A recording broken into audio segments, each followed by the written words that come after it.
Shalom Israel, shalom. This is your brother Malak, and hopefully everyone is doing wonderful today. Back home, family, after my travels, been Oklahoma a couple of times and been to Louisiana a couple of times. And family, normally when I'm doing my travels, I really get a chance to sit back and do a lot of soul searching.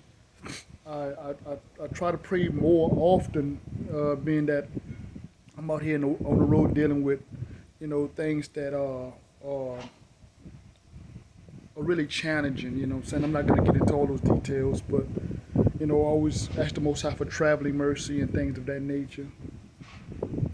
But anyway, family, I get a chance to really think, uh, do some soul searching, and ask the Most High to give me a spirit, give me a ruach that will help me understand certain things, that I'm troubled with. And the Most High normally delivers, and this topic will be nothing different. But what will say about this topic is probably going to make a few people uncomfortable.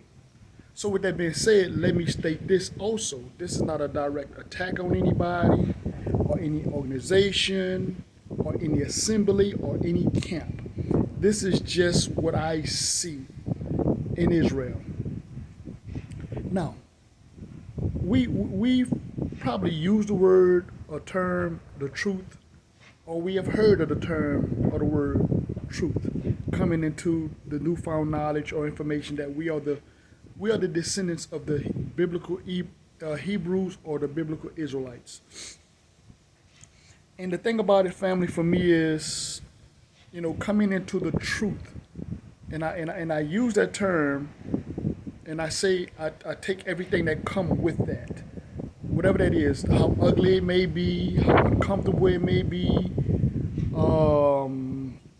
how hard or difficult it may be. I take everything that comes with that truth. Now with that being said, let me quote a Bible verse. We know in part, we prophesy in part. 1 Corinthians chapter 13. We know in part, we prophesy in part. So with that being said, family, there's no organization, there's no camp, there's no assembly, there's no person that know everything. No matter how long they've been in it or no matter what their background is, there's nobody that knows everything. But this is the troubling thing about the truth, family. This is the ugly truth. Most people do not want to deal with the truth. They say they're in the truth, but they don't want to really deal with the truth. And that covers all things. And the reason why I say that, because a lot of people like to cherry pick what part of the Bible they want to deal with. And again, I know most people probably get where I'm going at with this, and I'm going to do this lesson. I just been trying to block out a lot of the noise and things like that, and I really been trying to come from a place of humility and a place of a place of not only humility but a place of love, because I want this message to be received with love, and I want everybody to understand that this is just things that I think we overlook. It's because when we deal with the truth, no matter what that is, it's difficult for some people to really handle, accept, believe, or what have you. And again, it's not just dealing with biblical marriage. It's dealing with even some people dealing with the fact of who we are as a people. Some people it's following the law, statute, commandments of the Most High. It's different levels of it, but this is just one of the things that I look at as a people. There's a lot of people that would like to really put a lot of disinformation or a lot of their own emotions into dealing with biblical marriage, than to really go into the Bible and let's see what thus says Yahweh. You know what I'm saying? Thus says Yah. and not my emotions, not my feelings, not what I think, or not what not what I'm going through, or what I am, or what I feel, or what I believe, but what does the Bible actually say? And again, I promised I was going to do this video, and I'm going to do the video. I don't want. I forgot the brother name that asked me about when I was going to do the video. I don't want you to think that I've forgotten about it. It's that when I do it, I want this, and it may wind up being more than one video. It may wind up being 2 or more. I don't know. It depends on what Most High give me the ruach to go and do. But my point is, family, is this: just think about this, because a lot of people, when they come into the so-called truth and we begin to cherry pick, or we begin to make excuses, or we begin to demonize, or we begin to throw our emotions, our feelings about certain subjects, no matter what that is, and it don't have to be just biblical marriage, just anything in the Bible, then you're not in the truth. You're still in Christianity. This book is about a nation of people that had a covenant with the Most High, and that covenant was broken by our ancestors because of their wickedness, and not the laws of the Most High, not the laws of the Most High, or not what the Most High blessed us to do or blessed us to have. It was the wickedness in us. So we have to do a lot of self-examining and stop trying to look at the book itself, but look deep within ourselves and see why we feel the way we feel, why we think the way we think, why we are the way we are. And the truth lies within that once you look deeply into the mirror and look at yourself. And again, it may be that you're not ready for this, or you're not ready, but stop using that as a collective and say we're not ready for this, or we're not ready for that, or what have you. Again, the problem with this family is we like to inject ourselves into something instead of looking at a collective, because there are people that are taking on more than most, because most of the people really are not in the truth. They're still stuck in Christianity. They just took on a Hebrew name and a Hebrew identity, or lack of a better term, try to take on. They're trying to take on this Hebrew identity or the spirit, but really and truly, it's just a facade. It's just a facade. So anyway, family, like I said, this is not a direct attack on anybody personally, or any assembly, or any organization, or any camp.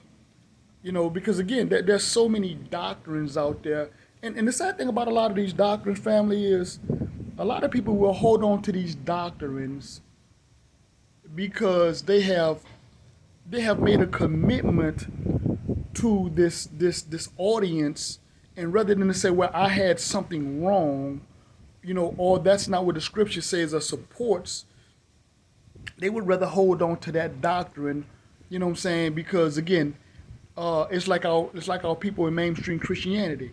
When you tell them about who we are as a people, if they don't want to, they don't change and tell their congregation or tell their parishioners, or church followers, or church brothers and sisters who we are as a people, because they're scared to lose that following. So the same thing happened to our brothers and sisters that are quote unquote in the truth. They teach these doctrines, or which again, you could clearly, it's not and I'm not going to get into the details about all the different doctrines. And again, I don't know. We know in part, we prophesy in part, so it's not like I'm saying that I know everything. What I'm saying is there are certain doctrines that are blatant, that you can see are totally off. You know what I'm saying? You be the judge of that. You know what I'm saying? There's probably other doctrines out there that I don't even know nothing about, because again, I just don't know everything. But again, I'm talking about those doctrines that are blatantly wrong, when you can look at them and you can see, wow, that's not what that means, and that's not what the scripture's saying. But people will hold on to those doctrines because again, that's what they have taught, that's what they have learned, and they don't want to tell those people that are following them that they're wrong. Instead of letting the scripture says like, let the word of the Most High be true, and every man be a liar. Most people want the Most High to be a liar. But anyway, the one thing that I'm dealing with, that I'm going to touch upon, and I ask everybody to be patient, is dealing with the biblical marriage. Because again, I'm going to touch upon this, and I'm going to deal with the fact that all the doctrines that people use to demonize biblical marriage from a polygynist standpoint, and it's probably going to hurt a lot of people's feelings, and I'm okay with that, because again,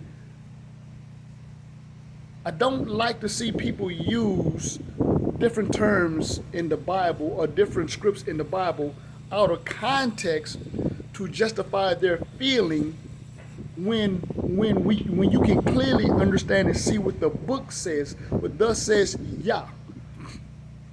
And again, like one of the brothers told me, about being responsible. And I think this is one of the most responsible things is to be straightforward and be straight up honest. Number one, about who you are, when I'm talking about us as a people, who we are as a people, who you are as an individual first, and then who we are as a people. But deal with your individual self first, number one. And then secondly, be able to go and look at the book and be critical of the book and be objective of the book, but be able to see where our forefathers made their mistakes and not demonize the act itself, but look at the individual and see what is the issue with that. Because, and I'm gonna put this out there, because there's so many wicked things, or so many things that were done wrong under monogamy in the biblical setting, but nobody talks about that. Everybody talks about demonizing the patriarchs and the things that happen in their lives, those that practice biblical marriage from a polygynous standpoint. And I think that's very demonic. I think that's very destructive, and I think that's very disingenuous. And I'm gonna put it out there. And again, it's probably gonna upset a lot of people, but I'm okay with that, because again, I'm here for truth. I'm not here for your emotions. I'm not here for your feelings. But again, I just want everybody to know that have asked about the video. I will do the video. Again, I might have to do it without my reader, because again, he's out of town traveling to take care of business, and I might have to just do it on my own. But I wanted to be very controlled. I wanted to be very detailed as much as possible. And again, there's a few more pieces of the puzzle that I want to put together, to really edify this. And after this video, or maybe two videos, Most High willing, one complete video. After this here, it's gonna put it to rest. And those that are uncomfortable with speaking the truth, you are not ready for the Bible, period. I don't care if it's talking about the dietary law. I don't care if it's talking about the moral law, or the ceremonial law. I don't care if it's talking about biblical marriage. I don't care what is the subject. If you're not willing to sit down and go into the Bible and see what thus says Yah, you're not ready for the truth. With that being said, I'm gonna cut it there. As usual, peace, love, shalom.